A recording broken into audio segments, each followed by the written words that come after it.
के प्रयास से भ्रष्टाचार उजागर हुआ है, इसमें आप क्या कहें? देखिए, जैसा कि आप जान रहे हैं, रामपुर के किसानों ने कई बार मेरे से कहा कि ये सेंटर पे गड़बड़ी कर रहे हैं, तो उस परिप्रेक्ष्य में मैंने एसडीएम महमूदाबाद से भी 2-3 बार कहा कि जाइए सेंटर चेक करिए, किसानों को दिक्कत हो रही है। लेकिन मुझे जानकारी मिली वो कभी सेंटर चेक करने नहीं आए। फिर मैंने स्वयं आकर के सेंटर चेक किया, मुझे खामियां मिली।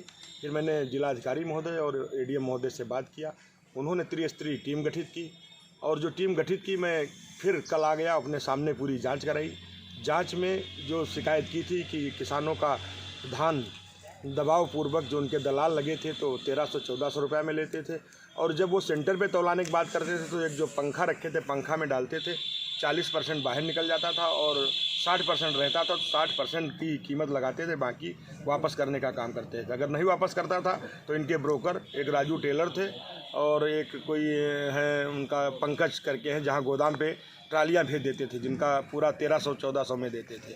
ये इसकी जांच हुई और हमारे क्षेत्र रामपुर मथुरा को छोड़ करके जिस दिन सबसे ज़्यादा इन्होंने लिया धान 700 कुंटल 8 तारीख में, वो रेवसा ब्लॉक का है, जबकि रेवसा में स्वयं में सेंटर लगा हुआ है, वो तहसील दूसरी है, बिस्वा तहसील का है। तो उसकी जांच हुई, जांच में वो सारे किसान बाहरी पाए गए। इससे अधिकारियों ने जिलाधिकारी महोदय के आदेश पे इनके खिलाफ एफआईआर ये कल से थाने में बंद है और एफआईआर इनकी लिखी जा रही है और ये आज जेल चले जाएंगे। और ये ऐसे 3 लोग हैं। इतना बड़ा भ्रष्टाचार है, इसमें कुछ और लोग भी?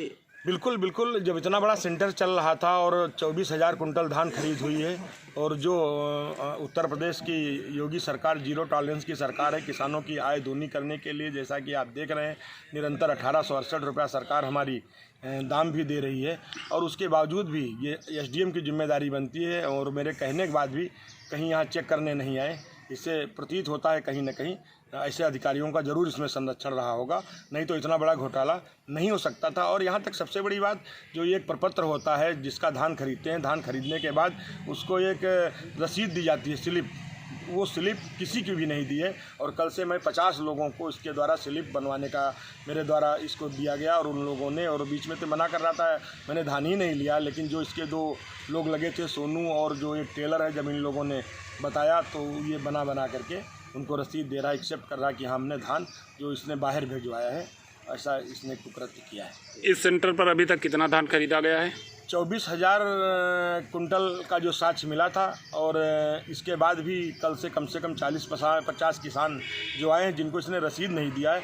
अब उनकी रसीद का आकलन करके हम कम से कम 2 या 3,000 कुंटल ऐसा धान होगा जिन लोगों से ये बार्गेनिंग कर रहा था, क्योंकि रसीद किसी को नहीं देता था, उसके खाते में कुछ पैसे भेज देते थे और बाद में उससे तय करते थे कि 1300 में 900 1000 से इधर है तो हम कांटे पे तुमको 1300 का देंगे। ये जो ब्रोकर इनके लगे थे उनके द्वारा तय किया जाता था। कुल कितने लोगों पे कार्रवाई हुई है?